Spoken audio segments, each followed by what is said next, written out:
I'm Casey with Keeping It YYC. Today I am joined by Kodi Hutchinson of JazzYYC. Kodi, how are you today? I'm doing great, thank you. Awesome. I'm going to jump right into the questions here and just kind of ask you to tell us, well, yours isn't actually a business. Yours is also a not-for-profit. So can you just tell me a little bit about that? Yeah, JazzYYC is the easiest way to describe it is think of it as the Calgary Jazz Festivals. We are a grassroots organization that formed about 8 years ago that slowly started a concert series, and then that concert series expanded into one festival, then two festivals, then three festivals. So we are the home of the TD JazzYYC Summer Festival, which happens every June along with all the jazz festivals in Canada. We have a Canadian festival in November every year, and then we have an International Jazz Days Festival, which we are right now in the midst of, as well as concerts and partnerships throughout the year. So we reach out to over about 20,000 people in-person concerts, and we are presenting or co-presenting over 200 shows a year in Calgary. That's amazing. Given the nature of what you guys do with a lot of live music and stuff, what have you guys been having to do to adapt to the current environment? Well, as you can imagine, things changed very dramatically for us at the start of March. We had our International Jazz Days Festival planned, which usually centers around April 30th, which is International Jazz Day. And we saw even before the shutdown that the realities of putting on live shows were not in the cards. So what ended up happening is our team immediately just looked at what was available, what our funding situation was, and could we do something online. And we really, for this festival, we thought the big deal was trying to have some level of support for artists out there that, especially as you can guess, early in March, artists lost all of their work completely, and there was at the time no real way for them to earn any money. So we thought this would be a great way to help the community, also to create a platform for them as artists and get some views and stay relevant. And it's we've been really happy with the results. That's awesome. Just kind of maybe helping artists who haven't worked out yet how to translate to a more online platform. We have most certainly been an impetus for a number of artists to figure out how to get online. And a lot of people, I think because we see the whole Zoom world exploding and Microsoft Teams and all these different things, but we are learning very quickly that people we thought were web ready are not so much, and especially when you're dealing with music, because sound is absolutely the most important thing. Video, people can live with bad video, but bad sound, people tune out pretty quickly. So we've been really diligent in trying to teach artists how to put their best foot forward online, how to get them up to the point where visually and sound wise they're at a level they're happy with. And it's the same thing, they know what they want to do on stage, but we take them to the internet, it's a whole different ball game. Yeah, I agree. Completely different platform. It's nice that you guys are facilitating that transition, because music, I mean, personally for me, even in this process of having to stay at home and having a particularly hard day, I know I turn to music and live shows and live streams and stuff. So it's nice as just somebody from the public to be able to still have access to that. So. Absolutely. And the thing is, you know, it's at times like this when you're, for the most part, left alone to your own devices, as people have been socially isolating, that you start to realize what those things that you fill your life with when other people aren't around. And there's a variety of things for everyone, but music seems to be that key point. And right now, and you can read lots of articles online, the vulnerability of the music sector is very evident, especially for artists not being able to weather these storms. So, you know, it's nice that people are streaming and that type of thing, but the more direct things that you can do to support artists, whether that's go and buy tracks directly from their website or Bandcamp or iTunes, rather than the streaming platforms, there's more money gets to the artists. And right now they are very in need of supportive fans. And especially, like, we think of all the big name artists out there. Yes, the top of the food chain make lots of money, but everybody else, which is the other 98% of artists in the world, really appreciate any support. And that's part of what we're trying to do, is create those opportunities for support and have uh, audiences flock around these people and say, you know, we value what we do, and thank you for being here at this time. Yeah.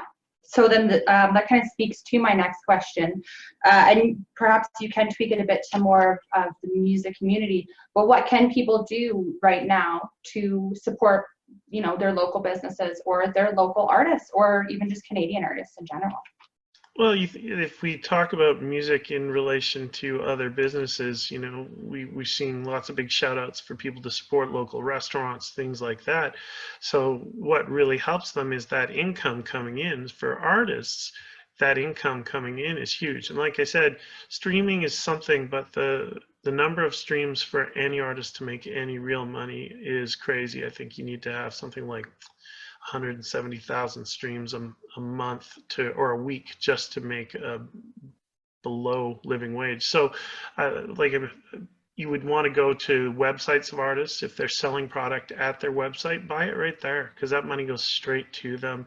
If you are looking on, it's an easy enough thing to look online too and see which platforms pay artists the most. And things like Bandcamp, for example, are really great because they have, I think, one day a month, they waive all of their fees and every single penny goes to the artist. And if you do just a little research, you can find out amazing ways to help artists. I'm also seeing a lot of artists are getting savvy on how to ask for, you know, remuneration on their performances. So you'll start to see more things on Facebook, online, on websites, where there's different models that you can literally think of it as like tipping an artist that you're checking out and you enjoy and that you appreciate. And I can tell you right now, they appreciate it more than anything. Yeah, and we want to see them coming back with new music and new content, and not drown in this. This is one of the more, as we all know, this as I've heard it termed now, the grand pause or the great pause. This is a time where, depending on what your situation in life, I know lots of people are struggling. Artists just tend to have much lower incomes in general and much lower cushions. So for them, like, there's a real worry that down the road we'll see less artists being able to create, because they're going to have to do other things which take their minds away from doing what they do, and just to survive, as many people will have to. But the more that we can support online right now, those artists directly, the more likely they can keep creating content and keep doing what they do, and hopefully bring some joy and some peace to everyone out there. Absolutely. So then my final question for you is just, do you have any tips or tricks you can give to the public watching in relation to your area of expertise? Well, my area of expertise, I guess, is, as you can see from behind me, I work as a professional musician, as well as I work for JazzYYC, and as I mentioned to you before the interview, I also host a radio show. I do a number of things in the arts. You know, in Calgary, people can see me quite often playing pops with the Calgary Philharmonic or playing with the Calgary Jazz Orchestra, those types of things. So my tips are all jazz related. This could go in so many different directions, but here I'll give you a hint. If you're not a jazz fan, which my assumption is most people out there are jazz curious, but not necessarily aware, you might know a couple of famous names and such, is that everything you listen to in general when you're listening to jazz is being, the forms of the music is there, but generally people are making it up on the spot. It is one of the more difficult types of music to perform. And so when you're listening, understand that every performance you hear will be different. You could hear the same artist play the same song 100 times, and it'll always be different because they're always exploring different places. And I think that's one of the most exciting things about jazz. And when we think about what jazz is, it covers all kinds of genres, all the way now into electronica. There's country jazz, there's everything. But when you're listening to those players, understand that they're going a little bit further than you might be used to in some music, and sometimes it's brilliant and sometimes it's not. I think of it like gourmet food. You know, you might go to a restaurant and the chef's special is there and you're like, well, I'll try it. And sometimes you're like, that's the best thing I've ever had. And other times you're like, maybe needs some work or maybe not my thing. That's jazz. And I just say if you're open to new experiences, jazz is a wonderful art form and a great way to discover new things. I agree. I find it's something that as I've gotten older and maybe my music tastes have matured, that I have definitely find myself gravitating to a little bit more. Yeah, So. yeah. Well, my favorite, the question I get, I do a lot of talks I call them Jazz 101s for non-jazz fans. And quite often I'll get someone who comes up to me and says, I hate jazz. And I'm like, yeah, me too. I hate rock and roll because I don't like the Rolling Stones. And it's just that kind of concept that it's so huge. It's such a wide genre. Just me saying I don't like rock and roll because I don't like one band. Mm-hmm. Most people who understand, because rock and roll is more there and present, well, that's ridiculous. You don't hate everything. And of course not. It's the same thing with jazz, but the thing is, because you're less exposed to jazz on a daily basis in a very present way, it's actually quite subtle how people are exposed to jazz. They're watching TV or whatever, shows on Netflix, and quite often the soundtracks and the players in behind there are jazz musicians. But when you're really experiencing it, it's normally like, for example, most people, when they hear free jazz, they start to get uncomfortable. That's one small genre of jazz. Whereas if I can sit down and I can play 100 songs for you, and at the end of it, you'd be like, I didn't realize half of that was jazz, and that's really cool. And those are jazz musicians. Like, heck, if you listen to, The Weeknd, his band is all jazz musicians.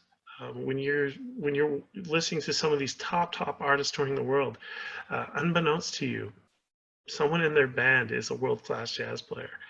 Calgary, the country scene, there's a ton of country players who are jazz trained, but they play country legitimately, and it's just embracing the music and bringing in your knowledge to make it better. So that's what jazz musicians try.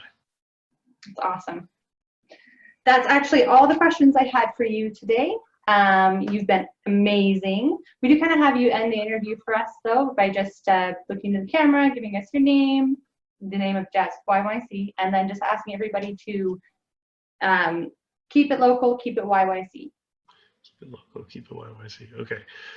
I'm Kodi Hutchinson, artistic producer of JazzYYC. Keep it local, keep it YYC.